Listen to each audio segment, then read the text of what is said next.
Pemirsa, Lembaga Survei and Polling Indonesia atau SPIN merilis elektabilitas Ketua Umum Partai Gerindra Prabowo Subianto menjelang pemilihan umum 2024. SPIN menjelaskan elektabilitas Prabowo Subianto masih teratas dengan raihan 33% suara.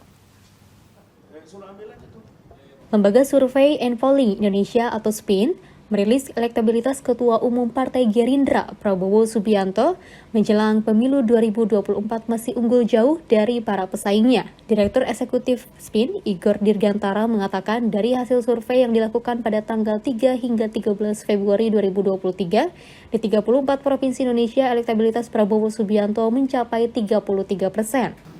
Saya dan tim itu menunjukkan bahwa Prabowo Subianto itu memiliki elektabilitas yang sangat bagus ya, 33%.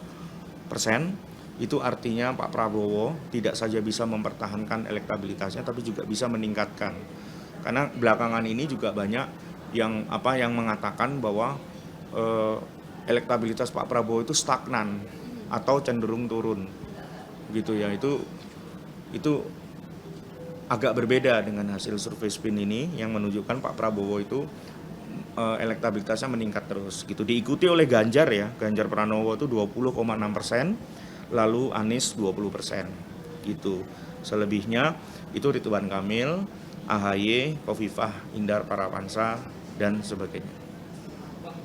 Igor Dirgantara menjelaskan elektabilitas Prabowo Subianto unggul jauh dari tokoh-tokoh nasional lainnya, seperti Gubernur Jawa Tengah Ganjar Pranowo yang berada di urutan kedua dengan elektabilitas suara hanya 20,6%, dan mantan Gubernur DKI Jakarta Anies Baswedan yang berada di urutan ketiga dengan elektabilitas 20%. Ada beberapa indikator kenaikan elektabilitas Prabowo Subianto. Salah satunya penyebutan nama Ketua Umum Partai Gerindra Prabowo Subianto oleh Presiden Joko Widodo secara langsung di beberapa acara besar seperti hari ulang tahun partai politik. Survei SPIN ini dilakukan pada 3 hingga 13 Februari 2023 dengan total jumlah responden 1.230. Kriteria responden ada penduduk berusia 17 tahun ke atas atau sudah pernah menikah. Sebaran sampel tersebar di 34 provinsi dengan teknik sampel menggunakan multi-stage random sampling pada tingkat kepercayaan 95% dan margin of error sebesar 2,8%.